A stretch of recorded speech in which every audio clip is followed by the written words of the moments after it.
नमस्कार दोस्तों, आप सभी लोगों का आज के सेशन में बहुत बहुत स्वागत है हमारे साथ जुड़ने के लिए।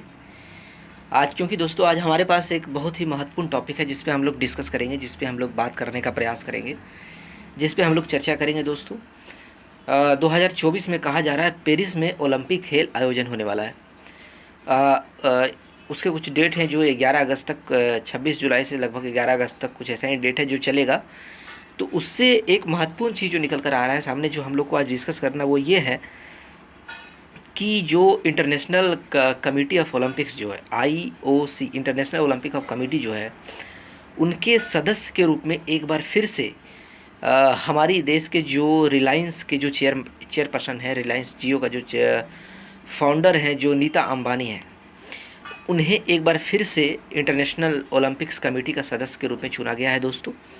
ये एक बहुत ही सुखद चीज़ है और एक बहुत ही अच्छी चीज़ है, और जो इस देश को गौरवान्वित करने का काम करता है, एक तरीके से इस देश के प्रभाव को दिखाने का प्रयास करता है दोस्तों।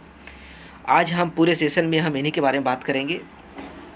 इससे जुड़े जो ओलंपिक्स, इनके बारे में हम भी बात करेंगे, प्लस इससे जो जुड़े जो ओलंपिक्स 2024 जो पेरिस में आयोजित किया जा रहा है, उससे जुड़े कुछ तथ्य के बारे में भी हम लोग बात करेंगे। ओलंपिक्स क्या होता है, उसके कुछ इतिहास के बारे में भी बात करेंगे। आज के जो खेल में जो कहाँ 2024 में अगस्त में जो होने जा रहा है, जुलाई से अगस्त में जो महीनों में होने जा रहा है, अब उससे भी रिलेटेड जो कुछ डेट हैं उसके बारे में भी हम लोग बात करेंगे दोस्तों। तो आइए हम लोग शुरू करते हैं आज के सेशन को, प्रयास करते हैं इसमें क्या क्या चीज़ें दी गई है जो हमारे लिए बहुत ज़रूरी हो सकता है। कहा जा रहा है दोस्तों कि नीता अंबानी सर्वसम्मति से, यानी कि सबके सम्मति से फिर से अंतर्राष्ट्रीय ओलंपिक जो समिति है उनकी सदस्य के रूप में चुन ली गई है दोस्तों। चर्चा में क्यों है कि Nita Ambani unanimously re elected as International Olympic Committee member. IOC के 142वां सत्र है दोस्तों, ये जो हाल फिलहाल होने वाला है। IOC का 142वां सत्र कहने का मतलब हुआ कि इंटरनेशनल ओलंपिक्स कमेटी का जो सेशन होता है वो 142वां सेशन है। इस सत्र में नीता अंबानी को भारत का प्रतिनिधि चुने जाने पर नीता अंबानी की क्या टिप्पणी है, इस पे हम बात करेंगे। उन्होंने क्या कहा है, मुझे अंतर्राष्ट्रीय ओलंपिक समिति की सदस्य के रूप में फिर से चुने जाने पर गहरा सम्मान महसूस कर रहा हूँ। मैं अध्यक्ष थॉमस बॉक और IOC के सभी सदस्यों को मेरे प्रति विश्वास और भरोसे के लिए धन्यवाद देती हूँ। यह दोबारा चुनाव न केवल व्यक्तिगत उपलब्धि है बल्कि वैश्विक खेल जगत में भारत के बढ़ते प्रभाव की भी पहचान है दोस्तों, ऐसा कहा जाए। ऐसा इन्होंने आभार व्यक्त के रूप में ऐसे शब्दों का इस्तेमाल किया है। इन्होंने कहा है नीता अंबानी और ओलंपिक खेल क्या है दोस्तों, इस पर हम बात करेंगे। नीता अंबानी को पहली बार साल 2016 में रियो डी जेनेरियो ओलंपिक खेलों में इस प्रतिष्ठित संस्था का सदस्य बनाया गया था दोस्तों। 2016 में जो ओलंपिक्स का खेल आयोजन किया गया था रियो डी जेनेरियो में, 2016 में पहली बार इनको सदस्य के रूप में चुना गया था। भारत की पहली महिला IOC सदस्य के रूप में नीता अंबानी ने अब तक संस्था के लिए महत्वपूर्ण योगदान दिया है दोस्तों।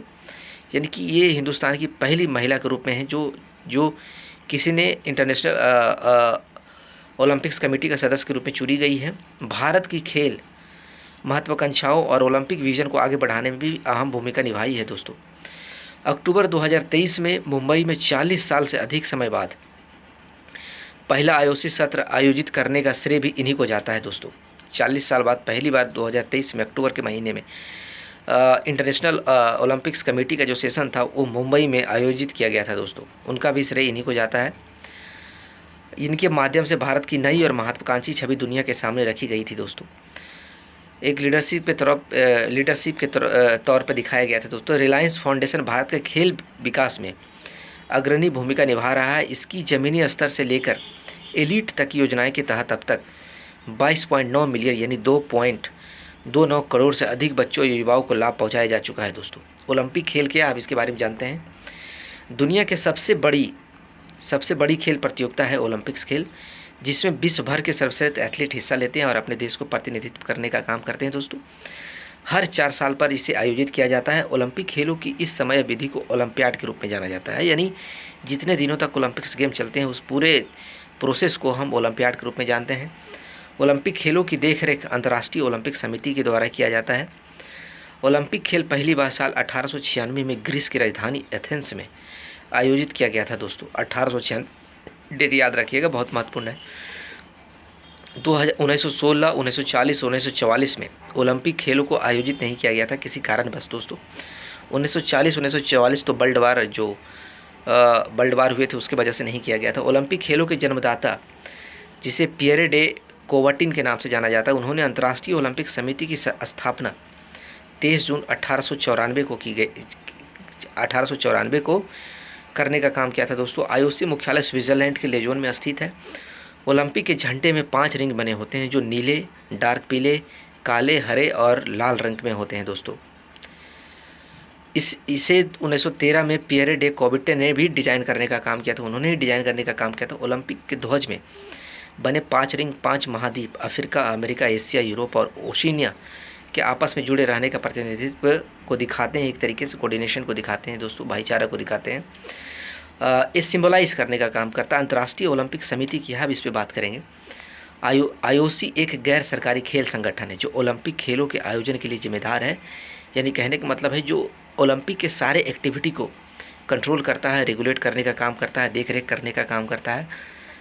ओलंपिक खेलों से जुड़ी सारी गतिविधियों को जिम्मेदारी लेने का काम करता है दोस्तों आईओसी, उसे हम आईओसी के नाम से जानते हैं। अंतर्राष्ट्रीय ओलंपिक समिति की स्थापना वर्ष 1894 में किया गया था दोस्तों। आईओसी के मुख्यालय लॉजेन, जो स्विट्जरलैंड में स्थित है। वर्ष 2009 में यूएन ने आईओसी को अस्थायी पर्यवेक्षक का दर्जा दिया था दोस्तों।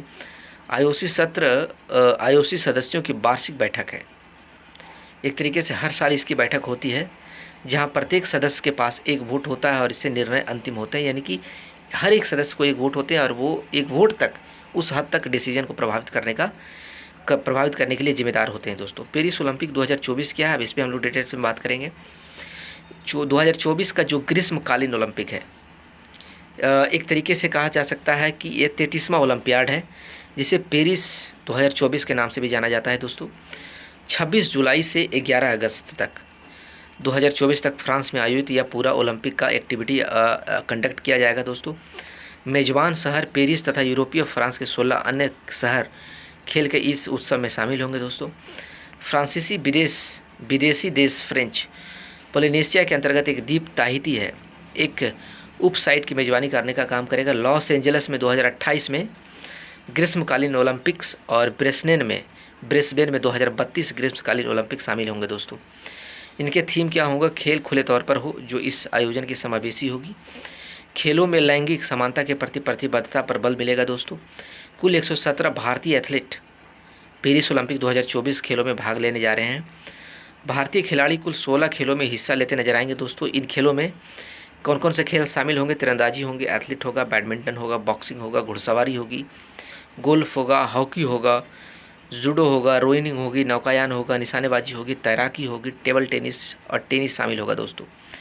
अब पेरिस 2024 शुभंकर क्या है? शुभंकर मतलब जो एक तरीके से डिनोट करने का काम करेगा, पेरिस को दिखाने का काम करेगा। ओलंपिक फ्रिज इसका 2024 का शुभंकर का रूप में दिखाया जाएगा। पेरिस 2024 शुभंकर का नाम ओलंपिक फ्रिज है दोस्तों, जो पारंपरिक छोटी फ्रिजियन टोपियों पर आधारित है, जिसके आकार के शुभंकर बनाए गए हैं। नाम और डिजाइन को स्वतंत्रता के प्रतीक के रूप में और फ्रांसीसी गणराज्य के प्रतीकात्मक आंकड़ों के प्रतिनिधित्व के लिए चुना गया है दोस्तों। इससे संभावित प्रश्न क्या उठते हैं कि वर्ष 2028 में आयोजित होने वाला ओलंपिक, जिसमें T20 के फॉर्मेट में क्रिकेट मैच खेले जाएंगे, इसका आयोजन कहाँ होगा दोस्तों? तो इसका सही उत्तर होगा लॉस एंजल्स।